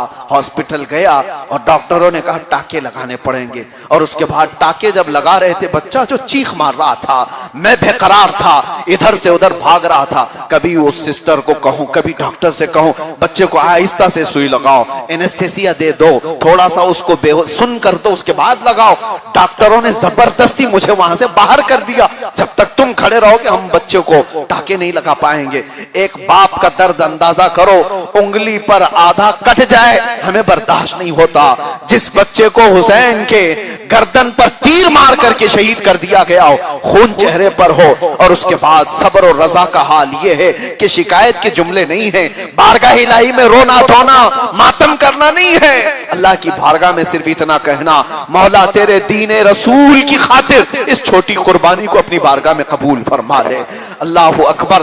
हुसैन आजम से पूछो सब्र किसे कहते हैं। हम अपने बच्चों की मौत पर तो दूर की बात है, इनके बुखार पर सब्र नहीं कर पाते, हमारे बच्चों की हल्की बीमारियों पर सब्र नहीं कर पाते। कितने लोग हैं जो दौड़े दौड़े हमारे पास आते हैं, हजरत दम कर दो बच्चा बीमार है, हजरत फूंक मार दो बच्चा बीमार है, सब्र नहीं होता, माँ रात भर जागती है, बाप बेकरार रहता है। मौला हुसैन करबला में तुम्हारे दिन कैसे गुजरे थे, मौला हुसैन रातें तुम्हारी कैसी गुजरी थी, जब हर तरफ तुम्हारे खानदान का खून बिखरा हुआ था, कभी जवान बेटे का खून, कभी छोटे असगर का खून, और जहां सहारा था अब्बास अलंबरदार का, उनकी शहादत दर्दनाक थी। छोटी 9 साल की हजरत हुसैन की बेटी सकीना ने कहा था, चचा आप जाकर पानी ले आए, उसके बाद ताकत जवान होगी, लड़ने का मुकाबला करने की हिम्मत और बड़ी हो जाएगी। सकीना ने पानी कहा, इतना सिर्फ पानी की तलब की थी तो चचा थे अब्बास, जो हजरत इमाम हुसैन के सगे भाई हैं, मौला अली के बेटे हैं, वो मशकेजा उठा करके दरियाए फुरात पर गए और पानी भरा भी लेकर आने लगे। कूफियों में ये चीख निकल पड़ी कि पानी का कतरा खीमा हुसैन की तरफ गया तो फिर लड़ाई मुश्किल हो जाएगी। इतनों को तो उन्होंने मार दिया भूखे प्यासे रह करके, और पानी पी करके पता नहीं 22,000 का भी ना खात्मा कर दें, लिहाजा पानी पहुंचने ना दो। हजरत अब्बास को घेर लिया और उनका हाथ काट दिया, उनका दायां हाथ मोंढे से काट दिया। हजरत अब्बास ने हिम्मत नहीं हारी, दूसरे हाथ पर मशकेजा उठाया, जालिमों ने बायां हाथ भी काट दिया। कोई है ऐसा जिसके दोनों बाजू काट दिए जाएं? हमने करबला में वो जगह भी देखी हैं जहां हजरत अब्बास के हाथ दफन हैं, कफ्फुल ऐमन कफ्फुल ऐसर, जहां दायां हाथ है जहां बायां हाथ है, दोनों के दरमियान तकरीबन 400-500 मीटर का फासला भी है। एक हाथ यहां कटा है, दूसरा हाथ वहां कटा है, धड़ सिर बचा है, लेकिन रिवायात बताती हैं वो पाने का मशकेजा हजरत अब्बास दांतों में पकड़ करके चल रहे थे, किसी न किसी तरह से हुसैन के खीमे तक पानी पहुंच जाए। मगर जालिमों ने अब हाथ और मुंह पर नहीं, सीधे उनके उस मशकेजे को तीरों से छलनी करके पानी बहा दिया। जैसे पानी बह गया, हजरत अब्बास ने कहा अब खीमा हुसैन की तरफ नहीं जाऊंगा, क्या मुंह लेकर के जाऊं, बड़ी मशक्कत से पानी तो उठाया था, सकीना मेरे इंतजार में थी कि पानी लेकर के ही आऊंगा, लेकिन अब मैं उस तरफ नहीं जाऊंगा। वापस मुड़े, लेकिन मैं कभी सोचता हूं हजरत अब्बास अब लड़ते तो कौन से हाथों से लड़ते, मुकाबला करते तो किस तरह लड़ते, लेकिन अपने धड़ के साथ खड़े रहे, आ जाओ मुकाबला करो। हैदर कर्रार का शहजादा है, अली इब्ने अबी तालिब का शहजादा है, जालिमों ने उनके सीने में नेजा मार करके उनको शहीद किया। हजरत अब्बास जब गिर गए, मौला इमाम हुसैन, उनका एक ही जुमला इस करबला के मैदान में जो हमें नजर आता है अफसोस का, वो ये है कि हजरत अब्बास को उठाते हुए इमाम हुसैन ने अपनी पीठ पर कमर पर हाथ रख करके इतना कहा था, अल-आना इनकसर दहरी, अब मेरी कमर की हड्डी टूट गई। ये जुमला इमाम हुसैन ने कहा था। अब मेरी कमर की हड्डी टूट गई, इसलिए कि अब्बास अलंबरदार इमाम हुसैन के करीबी साथी ही नहीं, मोहतमद खास थे, वजीर खास थे। इस शहादतों की खबरें कितनी मैं आपके सामने बयान करूं। अब यहाँ पर कुल मिलाकर के बात आती है इमाम हुसैन के उस कल्ब की, उस दिल की कि मौला कितना मजबूत दिल उनको दिया था, कैसा सब्र था, कैसी इस्तिकामत थी, कैसी जवां मर्दी थी। उसके बाद वो वक्त भी आया जब जुमा का ऐन वक्त होगा, खतीब खुतबे के लिए खड़ा होगा, अज़ाने रसूलुल्लाह के नाम से पुकारी जा रही होंगी, लेकिन इधर शहजादा रसूल अपने घोड़े पर बैठने को तैयार है। सारे शहजादे इंतकाल कर चुके थे सिवाय बीमार इमाम ज़ैनुल आबिदीन के, वो भी जाने को तैयार थे, लेकिन इमाम हुसैन ने उनको रोक दिया। कहा, ज़ैनुल आबिदीन, मेरे बाद मेरी औरतों और बच्चियों को कौन ले जाएगा? तुम जंग न करो, मेरी नस्ल किससे चलेगी? तुम बाकी रहोगे। उनको रोक दिया और हजरत ज़ैनब आई और अपने हाथ में एक अटैची थी, उसको खोल करके खुद अपने हाथों से हजरत इमाम हुसैन को जुब्बा पहनाने लगी। और एक बात बताया सैयदा ज़ैनब ने, कहा, आज के दिन के लिए पता नहीं कितनी रातें गुजर गई, मेरी जिंदगी कितनी हो गई। सैयदा ज़ैनब कहती हैं, मुझे वो वसीयत याद आती है, वसीयत याद आती है। ये जुब्बा रखते हुए मेरी माँ फातिमा ज़हरा ने कहा था कि एक वक्त आएगा जब मेरा हुसैन अकेला होगा, जब मेरा हुसैन अकेला होगा। ज़ैनब, उस वक्त उसे मेरी अगर याद आए तो तू उसको अपने हाथों से जुब्बा पहना देना। और मैं समझती हूँ शायद इसी दिन के लिए मेरी माँ ने वसीयत की थी। सैयदा फातिमा ज़हरा सलामुल्लाहि अलैहा का वो हसीन शहजादा जन्नती फूल आज जब रसूलुल्लाह का जुब्बा पहना, अमीर हमजा का पट्टा डाला, तलवार हैदर कर्रार की उठाई, जाफर तैयार की तबरुकात लिए, सारे बुजुर्गों के तबरुकात पहनकर जैसी घोड़े पर सवार हुआ, खानदान अहले बैत की औरतों ने देखकर एक आह निकाली। कैसा लगता है इस मैदान करबला में रसूलुल्लाह नमोदार हो गए, मेरे आका का चेहरा आ गया है। हकीकी बात है मेरे अजीजों, इस्लाम का वो हसीन फूल था और खानदान रसूल का वो दमकता हुआ चिराग था जो आज करबला के मैदान में जा रहा है।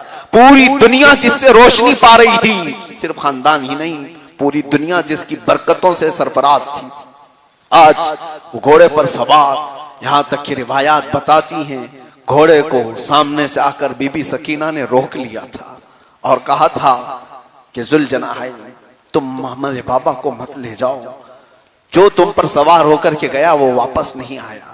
9 साल की बेटी सकीना को हजरत इमाम हुसैन ने सिर्फ इतनी वसीयत की, आखिरी वसीयत है ये इमाम हुसैन की।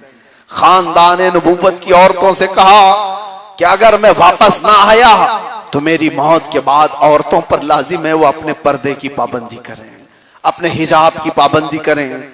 रोना, मातम करना, आवाजें निकालना खानदान नबूवत की औरतों का शिआर नहीं। ये आखिरी वसीयत थी इमाम हुसैन की। मुझे अफसोस होता है हमारी बच्चियां जब बेपर्दा बाहर निकलती हैं, बाल लहराते हुए हैं और अपने जिस्म को आश्कार करते हुए शादी के महलों में, सड़कों पर, मुसलमान बच्चियां, तो देख करके कभी दिल दुखता है ये करबला के इमाम को क्या जवाब देंगी। सैयदा ज़ैनब जब क़यामत के दिन खड़ी होंगी उनको क्या जवाब दोगी? हम तो हमारे बच्चों के लुट जाने के बाद भी अपने सर से चादर को हटा ही नहीं, और तुम तो यहां मजे से रोज खाने खा करके, रोज अय्याशियां करके बेपर्दा घूमती थी। औरतों के लिए बहुत बड़ा पैगाम है। सैयदा सकीना उस वक्त 9 साल की थी, तब भी पर्दे का एहतमाम कर रही थी। मौला हुसैन घोड़े पर सवार हुए, मुकाबले के लिए आए। अब क्या बताएं, अब हमारे जज्बात इस तरह से नहीं है कि टुकड़े टुकड़े करके बताएं। हासिल कलाम ये है, रसूलुल्लाह का शहजादा है, रसूलुल्लाह का शहजादा है। मेरे अजीजों, करबला मैं रोने के लिए बयान नहीं करता, लेकिन क्या बताएं, हमारा फितरी इश्क है और इश्क के सामने आदमी मजबूर होता है। हम कोई रस्मी आदमी नहीं है, फॉर्मेलिटी अदा करने वाली तकरीरें नहीं कर रहे हैं। आला हज़रत फाजिल बरेलवी रज़ियल्लाहु तआला अन्हु ने एक जुमला फरमाया, बहुत बड़ा जुमला है। फरमाते हैं इमाम हुसैन का गम, अगर दिल में गम ना हो तो उसे इस बात का गम होना चाहिए कि मुझे गम क्यों नहीं। इस बात का उसको गम करना चाहिए कि उसे गम आया क्यों नहीं है। जाहिर सी बात है उनसे हमारे जज्बात वाबस्ता हैं। सरकार दो आलम सल्लल्लाहु अलैहि वसल्लम के खानदान से हुआ वही क्या है, जुमा का वक्त था, कई लोगों से लड़ाइयां हुई, इमाम हुसैन की मुकाबला किया, कितनों को मौत के घाट उतारा, लेकिन एक 56 साल का मर्द अपने बेटों की मौत देखा हो, कितनों की लाशें उठाया हो, भूखा और प्यासा हो, औरतों की आवाजें सुन रहा हो और घर का आखिरी चिराग हो, कितनी देर मुकाबला करे, कितनी देर मुकाबला करे।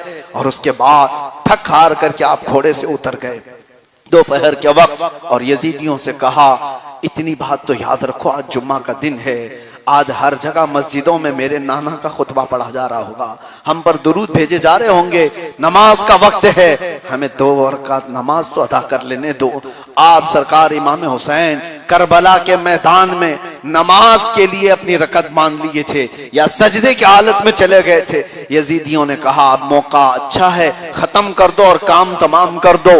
उस वक्त कई लोग करीब आए और डर के मारे भाग भी गए। यजीदियों में ये बात रिवायत में मौजूद है, कहा कि कोई कत्ल नहीं करना चाह रहा था, कोई करीब आना नहीं चाह रहा था, कई आए और वापस भाग गए ये सोच करके कि इतना महंगा खून है, इतना कीमती खून है, कौन इसको अपने हाथों से रंगे। फिर एक शिमर जिल जोशन नाम का बदबख्त शख्स था, वो करीब आया, जिसको बरस की बीमारी थी, सफेद दाग की बीमारी थी।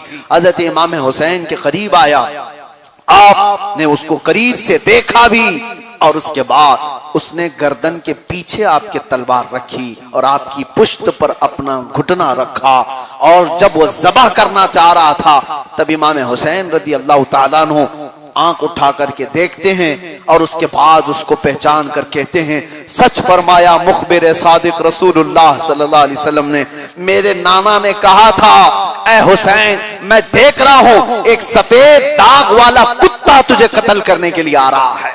ये कुत्ते का लफ्ज इमाम हुसैन ने मैदान करबला में बयान किया था, आखिरी बार कहा था और कहा मैं समझ गया मेरे नाना ने जिस कुत्ते का जिक्र किया था वो कुत्ता तू ही है, तेरे जिस्म का सफेद दाग मुझे दिख रहा है। इमाम हुसैन की इस बात को सुनकर के वो हंसा, कहा मारते हुए तलवार से मौला हुसैन की गर्दन को शहीद कर दिया। इन्ना लिल्लाहि व इन्ना इलैहि राजिऊन। कलमा तौहीद है तेरी शहादत ए हुसैन, कलमा तौहीद है तेरी शहादत ए हुसैन, तू न रहता तो न रह जाती सदाकत ए हुसैन, तू न रहता तो न रह जाती सदाकत ए हुसैन। हुसैन आजम के दरबार में हम जैसे निकम्मों की हजारों जिंदगियां कुर्बान, हमारी जिंदगियां कुर्बान। हुसैन आजम को शहीद करने के बाद गूंज गया एक नारा करबला के मैदान में, जंग फतह हो गई, खाक फतह हुई। आज तक तुम फतह के लिए तलबगार हो, लेकिन दुनिया को यह पता है फतह तो इमाम हुसैन की थी। मरना और जिंदा रहना ये जीत और हार की अलामत नहीं है। देखो आज भी पूरी दुनिया ये जानती है झंडा किसी का लहरा रहा है तो हुसैन का लहरा रहा है, गली गली में नाम किसी का है तो वो हुसैन का नाम है।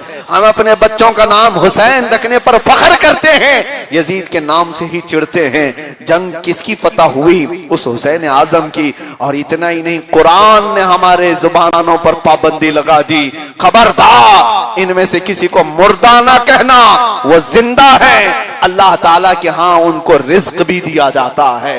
कुरान ने ये पाबंदी लगा दी। कसम खुदा की ऐसी हयात किसी के लिए नहीं मिली जो करबला के रेगजारों में टुकड़ों में हो गए और कुरान जिनकी जिंदगी की दलील दे रहा हो, कुरान जिनकी जिंदगी की सनद दे रहा हो। हुसैन आज भी जिंदा हैं, आज भी बहयात हैं अपनी कब्र अनवर में, और हम गरीबों की आहो बुका को सुन भी रहे होंगे, हमारी फरियादों को जानते भी होंगे। एक बात मैंने देखा है, करबला में हाजिरी होती है आज भी। अब करबला बदल गया है, शहर में तब्दील हो गया, लेकिन हुसैन आजम का वो रोजा मुबारका हजारों नहीं करोड़ों आंखों को अपनी तरफ खींचता है और रोब व दबदबे के साथ, जलाल व तमकनत के साथ आज भी वो रोजा है। मैं कई साल पहले की बात बता रहा हूँ, रोजा हुसैन में जब गए, लोग अपनी अपनी अकीदत के पैसे भी वहां डाल दिया करते हैं, मज़ार मुबारका जालियों से घिरा हुआ है, नोट डाल देते हैं, लेकिन एक कोना देखा चिट्ठियों से भरा हुआ है, कागजात पर के चिट्ठियां हैं, मैंने पूछा एक बुजुर्ग आलिम दीन से कि ये चिट्ठियां लोग ला करके यहाँ क्या करते हैं, डालते हैं? कहा ये आज का नहीं, सदियों से दस्तूर चला आ रहा है। लोग अपनी अपनी हाजतें लिखते हैं और ला करके मौला हुसैन के पास रख देते हैं, और बरसों से ये मामूल चला है। इसलिए कि लोगों का ये तस्वुर है, ये ईकान है, ये लोगों का अकीदा बना हुआ है कि हमें हमारी हाजतें बादशाह के पास नहीं तो किसके पास रखना है। किसके पास रखोगे? रियाया हमेशा अपनी हाजतें किसके पास ले जाएगी? बादशाह के पास। तो बादशाह जब तक जिंदा है अपनी हाजतें लोग बयान करते थे। मौला हुसैन के रोजे पर आज भी लोग हाजतें लेकर के जाते हैं और रखते हैं, तो ये इस बात की अलामत है कि बादशाह आज भी हुसैन है। शाह अस्त हुसैन, बादशाह अस्त हुसैन, दीन अस्त हुसैन, दीन पना अस्त हुसैन, सरदाद नदाद दस्त दर दस्त यजीद, हक्का के बिनाए ला इला अस्त हुसैन। पूरे करबला का वाकया एक शेर में अगर सुनना है तो इतना ही है, कत्ले हुसैन असल में मर्गे यजीद है। इस्लाम जिंदा होता है हर करबला के बाद।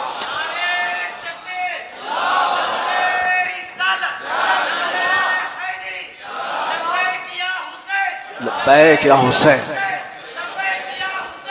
बारगाह इमाम हुसैन में हमारी हाजिरी अल्लाह कबूल फरमाए। शहादत करबला के जो असरात हैं अल्लाह हमारे जवानों में अता फरमाए। उनके जवानों की जो कुव्वत है, जवां मर्दी है, उनकी हिम्मत, उनका अज़्म अल्लाह ताला हमारी औलाद में अता फरमाए। रब कदीर हमारी औलाद में कभी कोई यजीदी ना पैदा फरमा, हमारे खानदान को यजीदियों से दूर फरमा, और आज के दौर के यजीदियों के सामने भी मौला गुलाम हुसैन को पैदा फरमा दे। ऐ रब्बल आलमीन, आज तेरे दरबार में जुमा के इस आशूर के दिन में सब दुआ के लिए हाथ उठाए हैं। करीम खुदा इस महफिल से हमें खाली हाथ ना लौटा, इस महफिल से हमें सदका इमाम हुसैन का अता फरमा। हमने करबला के वाकयात बयान सिर्फ इसलिए किए कि बीमार दिल हों तो अच्छे भले हो जाएं, और लोग डर सहम करके जी रहे हों तो जवां मर्दी आ जाए। रब ताला हम सबको कुव्वत हैदरी अता फरमा, बाजुए हैदरी अता फरमा, गुस्ताखाने रसूल के मुकाबिल खड़े होने की हिम्मत अता फरमा, और जवानाने हुसैन के जज्बे हमें अता फरमा। रब तबारक व तआला हुसैन आजम की शबाहत के सदक़े हमारी दुआ कबूल फरमा। अजीज़ा ने गिरामी, आखिरी बात हमने देखा है, हुसैन के अंदर जो असर है वो आज भी है, हुसैन के नाम में जो असर है वो आज भी बाकी है, बल्कि क़यामत तक बाकी रहेगा, क़यामत तक बाकी रहेगा। हमने सुना था कि इराक के सदर सद्दाम हुसैन से भी मुकाबला करने के लिए 40 कंट्रियां आई थी, 45 मुल्क की फौजें आई थी। वो तारीख दोहराती है, अगरचे वो हुसैन की कोई मुआजना नहीं, हुसैन आजम से उसका कोई कंपैरिजन नहीं, बहुत बरसों बाद आया। अरे लीडर था, सियासी था, लेकिन नाम में हुसैन जुड़ा हुआ था, नाम में हुसैन जुड़ा हुआ था। 35 कंट्रियों को आना पड़ा, और इसीलिए हमने देखा है एक खादिम हुसैन को भी व्हील चेयर पर बैठा हुआ, पैरों से माजूर है, खड़ा नहीं हो सकता, लेकिन लब्बैक या रसूल अल्लाह पुकारता है तो यूरोप की भी धरती हिलती हुई नजर आती है। वजह यह नहीं है कि वो बहुत बड़ी फौज के साथ लड़कारता है, बहुत बड़ी फौज के साथ मुकाबले के लिए आता है, वजह सिर्फ यह है कि नाम में हुसैन जुड़ा हुआ है, असर तो आकर के रहेगा। और हमने देखा खादिम हुसैन को झुका नहीं सके तो हुसैन को क्या झुका सको, हुसैन कभी झुक नहीं सकते। मर्द हक बातिल के आगे सर झुका सकता नहीं, सर कटा सकता है लेकिन सर झुका सकता नहीं। अल्लाह ताला वही जज्बा हमें हमेशा अता फरमाए, हमें हक बोलने और हक पर कायम रहने की आखिरी दम तक तौफीक अता फरमाए, जालिमों के मुकाबिल में डट करके मुकाबिल रहने की तौफीक नसीब फरमाए। व आखिर दावाना अनिल हम्दुलिल्लाहि रब्बिल आलमीन। इंशाअल्लाह अज़ीज़ जुमा की नमाज के बाद आप आशुरा की नफिल भी पढ़ लें, वक्त जुमा का है, इसलिए जुमा की नमाज जैसे हो जाए उसके बाद जो जुमा की सुन्नतें हैं उसके बाद आशुरा की 4 रकात या 2 रकात नफल नमाज आप अदा करें, जिनमें हर रकात में आप आयतल कुर्सी की तिलावत करें और कुल हुवल्लाहु अहद का सूरा 10-10 मरतबा पढ़ें। कुल हुवल्लाह सूरह इखलास हर रकात में आयतल कुर्सी और 10 बार कुल हुवल्लाहु अहद का, इस तरह की 4 रकात पढ़ ले या 2 रकात पढ़ लें। आशुरा की बरकतें आपको हासिल हो जाएंगी इंशाअल्लाह अज़ीज़। उसके बाद दुआ और सलातो सलाम होगी। अल्लाह तबारक व तआला हमारी इस महफिल को कबूल फरमाए। जो सुन्नतें नहीं पढ़े वो सुन्नतें पढ़ लें और अपनी सफ़ों को दुरुस्त कर लें। आप हजरत तशरीफ रखें, अजान होगी अभी जुमा की, अभी अजान नहीं हुई। अजान बैठ जाएं, पहली अजान होगी, उसके बाद अपनी सुन्नतें आप हजरत बैठ जाएं, अजान होगी। हाँ।